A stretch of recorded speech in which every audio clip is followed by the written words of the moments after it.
RMC, la France d'après. Le programme des grandes gueules. Hier, cette France d'après était défendue par Joël Dagosseri, par Barbara Lefebvre et par Elina Dumont. Et c'est la proposition de Joël Dagosseri qui a été retenue, c'est-à-dire que le télétravail aujourd'hui devienne la règle en entreprise parmi les trois propositions qui ont été formulées. Donc, c'est la proposition de Joël Dagosseri qui a été sélectionnée. Donc, cette proposition, le télétravail pour tous, sera donc retenue. Elle sera sur la lettre que nous allons envoyer à Emmanuel Macron, puisque nous prendrons les meilleures propositions. Alors, c'est vous qui choisissez sur rmc.fr, c'est vous qui faites le programme. Il y a des propositions, vous faites le programme, et ce programme, il sera envoyé au président Macron, et on espère que certaines de ces propositions seront retenues, puisque lui-même a dit qu'il tirerait les leçons de cette épidémie et qu'il y aurait des mesures concrètes qui seraient prises dans les prochains mois. Alors aujourd'hui, on va commencer avec les propositions de nos GG. Celle de Johnny. Tu veux inciter les Français à quitter la ville pour la campagne. Explique-nous comment et pourquoi. Eh bien, écoute, il y a un truc qui est très simple. On assiste depuis des années à un phénomène. Les métropoles vident les campagnes. Aujourd'hui, la question que je me pose, pourquoi vivre dans une métropole ? J'y vois plus aucun intérêt. Aujourd'hui, tu vis dans une métropole, je veux dire, en termes de logement, soit il est inexistant, soit il est hors de prix. En termes de travail, il y a une époque où tu quittais la campagne parce que les salaires à Paris étaient nettement supérieurs. Aujourd'hui, tu es embauché à Paris, par exemple, comme dans d'autres métropoles, au SMIC, comme partout en France.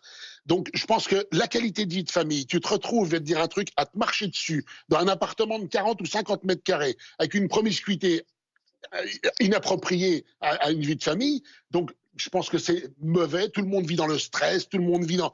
Donc, je vois pas l'intérêt. Quand tu prends de nombreuses entreprises, en fin de compte, qui sont à Paris, qui ont leurs sièges sociaux à Paris, je sais pas à quoi ça leur sert, ils ne produisent rien.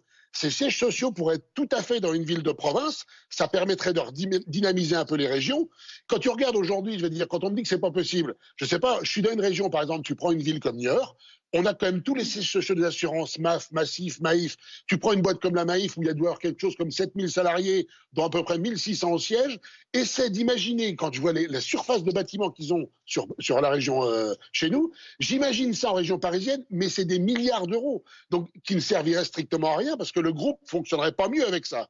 Alors moi, je me pose quand même la question, en termes de pollution, quel intérêt de vivre dans une capitale aujourd'hui ? Moi, j'arrive pas à comprendre tout ça. Mais je pense quand même qu'aujourd'hui... Oui, vas-y, excuse-moi. Non, parce que tu dis, c'est inciter. Qu'est-ce que tu veux faire qu'est-ce que tu proposes comme incitation pour justement que les gens aillent s'installer tout en continuant de continuer leur activité ? Est-ce qu'il peut y avoir, je sais pas, une incitation fiscale pendant un an ? Enfin, j'en sais rien. Mais c'est pas le problème d'incitation fiscale. Ce qui fera que les gens bougeront, c'est uniquement si les entreprises demain décident enfin de délocaliser leurs entreprises. On te parle en France de décentralisation depuis des années.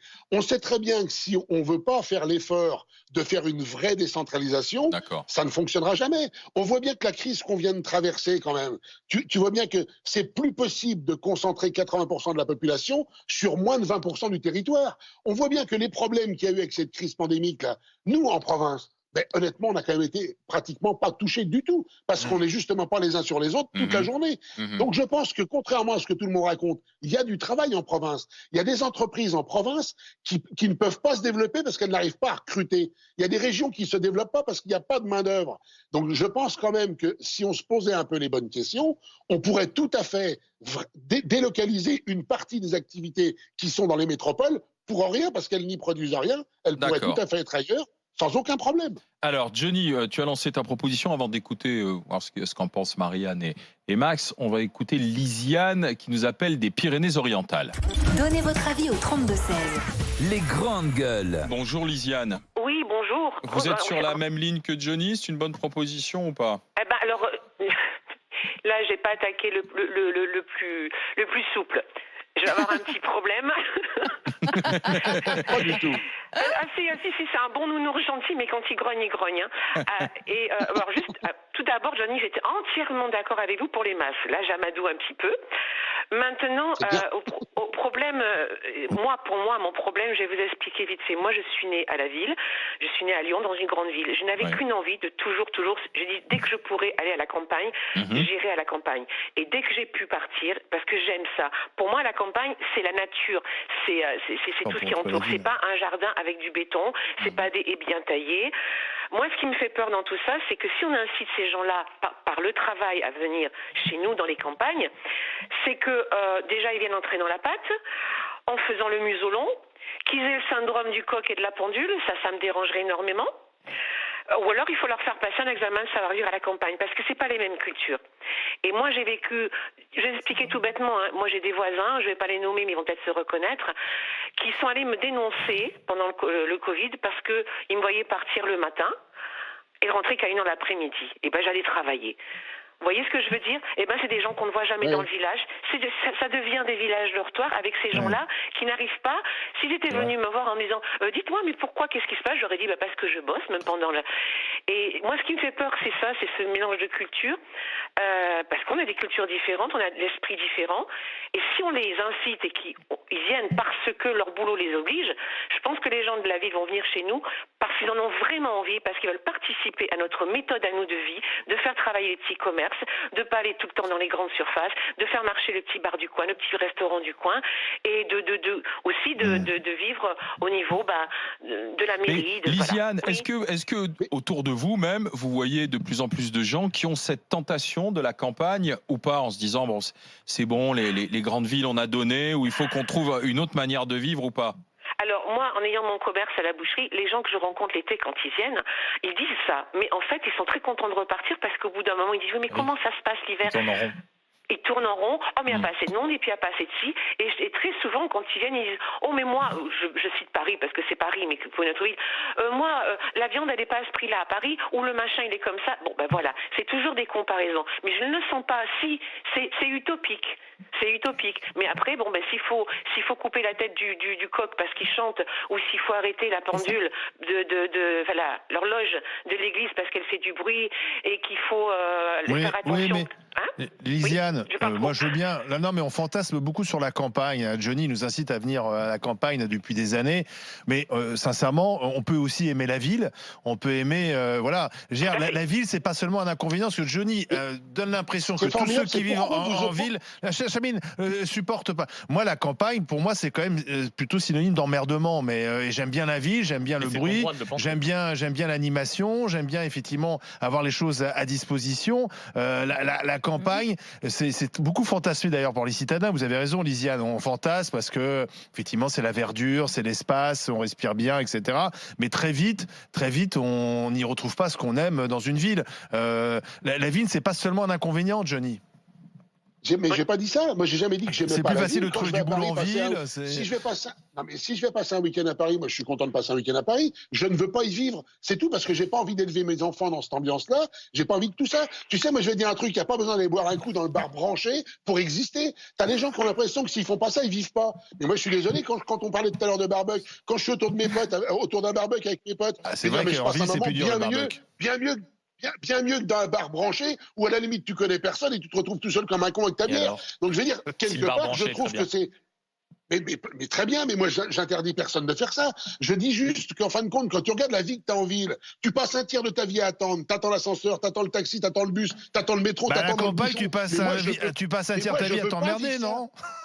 Mais moi je m'emmerde pas. Écoute, regarde, je vis à Niort. Je veux dire, quand je viens vous voir, 1h15 de train, je suis à Montparnasse, centre Paris. Oui, tu peux quand j'ai envie de boire, si je veux aller prendre l'apéro à Londres, je prends l'avion à La Rochelle, 1 heure de vol, je suis à Londres. Mais on n'est pas non plus parce que c'est pas le nouveau monde, ça, de prendre l'avion à La Rochelle. Hein. Alors, Johnny, c'est pas grave. Mais pour te dire, on n'est pas coupé du monde parce qu'on vit à la campagne. C'est ça qu'il faut enlever de la tête des gens. Toi-même, tu dis tout de suite, synonyme de vivre à la campagne, c'est l'emmerdement. Mais il y a tellement de choses à y faire. Par contre, quand je suis en ville, c'était pour un peu te provoquer, parce que la façon dont tu présentes les gens qui vivent en ville, t'as l'impression qu'ils subissent tout. Mais il y a des gens qui aiment bien vivre en ville. La ville, c'est pas seulement le tableau noir que tu dresses. Mais n'empêche que tout ce que je t'ai cité, même s'ils aiment la vie, ils le subissent tous les jours. Ah, c'est sûr. Et demande à quelqu'un, si au soir de sa vie, il fait le compte, s'il a passé 15 ans à attendre dans sa bagnole au pied de l'ascenseur ou au pied du métro, est-ce qu'il en est satisfait? Je pense pas. Marianne Soubré. C'est surtout Provinciale, je le rappelle aussi. Oui, mais moi je suis provinciale, mais d'une très grande ville. Enfin, Toulouse, c'est une grande ville. Pardon, mais c'est même plus grand que Nice. Enfin, bon, non, mais c'est ce que je disais tout à l'heure. Pourquoi Nice? Parce que je parle à Monsieur Marchal. Ce que je disais tout à l'heure, en fait, c'est que le rêve de Johnny aujourd'hui, c'est de recréer la ville à la campagne. Parce que si tu fais venir les gens, non, mais attends, Johnny, écoute-moi. Si tu fais venir les gens, toi-même tu le dis, tu parlais de Niort et du fait qu'il y avait toutes les sièges des compagnies d'assurance. Tu fais venir les gens. Donc forcément, les gens auront besoin d'infrastructures qui n'existent pas aujourd'hui dans certains endroits. Donc des écoles, des trucs, des machins en plus. Non, mais en plus, il faudra des places en plus dans les écoles, etc. Ouais. Donc au fur et à mesure, ta campagne va devenir une ville. C'est le fantasme de la ville à la campagne.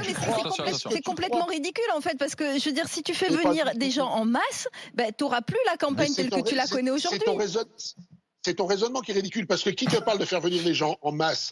Le problème des métropoles, non, le problème des métropoles aujourd'hui, c'est pas le fait que on peut concentrer un pourcentage de population sur un pourcentage de territoire, sauf que pour que ça se passe bien en Ile-de-France, il suffirait pas d'en enlever beaucoup pour que ça fonctionne bien. On le dit tous, le plan du Grand Paris au niveau transport, il sera pas achevé, qui sera déjà obsolète parce que la population continue à croître. Si déjà on arrivait à arrêter cette croissance de population sur l'Île-de-France, sans parler de la réduire, ce serait déjà, à mon avis, quelque chose de gagné. Quand tu vois quand même l'autre jour, je regardais un reportage, il y a des régions comme dans le centre de la France, l'Auvergne ou le Cantal, ou je sais plus où c'était, il y a des entreprises qui bloquent leur développement parce qu'elles n'ont pas de main-d'œuvre. Est-ce que tu trouves normal que dans un pays, on fonctionne comme ça? On peut se raconter des histoires qu'on veut, mais dans n'importe quel pays, tu fais du social ou tu fais ce que tu veux, il faut créer de la richesse pour ça, et il n'y a que l'entreprise qui crée de l'argent dans les pays. Nous sommes d'accord. Donc, effectivement, il faut faire en sorte qu'elle fonctionne. Lisiane, pas l'impression qu'à Paris, ça fonctionne bien. Pardon, il me semblait, vous vouliez ajouter quelque chose, Lisiane? Non, pas du tout. Il me fait sourire, il me fait rire. Johnny. Non, j'aime bien sa violence dans les termes. Merci Lisiane d'avoir été avec nous. À bientôt. Bonne journée. Bonne journée, Lisiane. Après, Johnny, tu as raison, mais il faut aussi que toutes les provinces, tous les territoires où les gens veulent aller, parce qu'il ne va pas y avoir un exode massif d'un coup. C'est qu'il faut qu'il y ait la fibre, que les écoles, les commerces, si tu veux, que les remises en route soient simplifiées aussi. Les Parisiens, ils sont allés où? Ils sont allés à Bordeaux, ils ne sont pas allés dans la Creuse. Oui. Comment? Enfin, je vais dire, des zones blanches en France, il n'y en a pas 500 000 non plus. Il faut arrêter de croire ça. Moi, je vais dire, ça va. Chez moi, j'ai l'eau, l'électricité, le courant, la fibre, j'ai tout ce que je veux. C'est pas un problème. Donc, il faut arrêter de croire qu'il n'y a qu'en ville qu'on peut avoir tout ce qu'on a besoin. Moi, je te dis franchement, je manque pas de grand-chose chez moi. Tout va bien. Écoute, ce sera un des enseignements. Ce sera à voir, effectivement, dans les 6-8 mois, 1 an qui auront suivi cette crise de l'épidémie du Covid-19. Si les gens ont envie de bouger grâce au télétravail, parce que notamment. Mais on ne bougera que si le boulot bouge, Johnny, sincèrement. C'est bien ce que je te dis. Il faut inciter les entreprises à se déplacer. Ce qu'on voit bien, en fait, que toutes ces grandes métropoles, en termes d'infrastructures routières, c'est naze, il n'y a pas assez. En termes de transport, c'est juste pas possible et on ne pourra pas donner ce qu'il y a besoin. On n'y arrivera pas. En termes de pollution, c'est ingérable. Donc, il y a un moment, effectivement, il faudra bien qu'on prenne des décisions. Et si on veut qu'il y ait une vraie décentralisation en termes politiques, il faudra qu'il y ait une décentralisation en termes d'entreprise. Donc la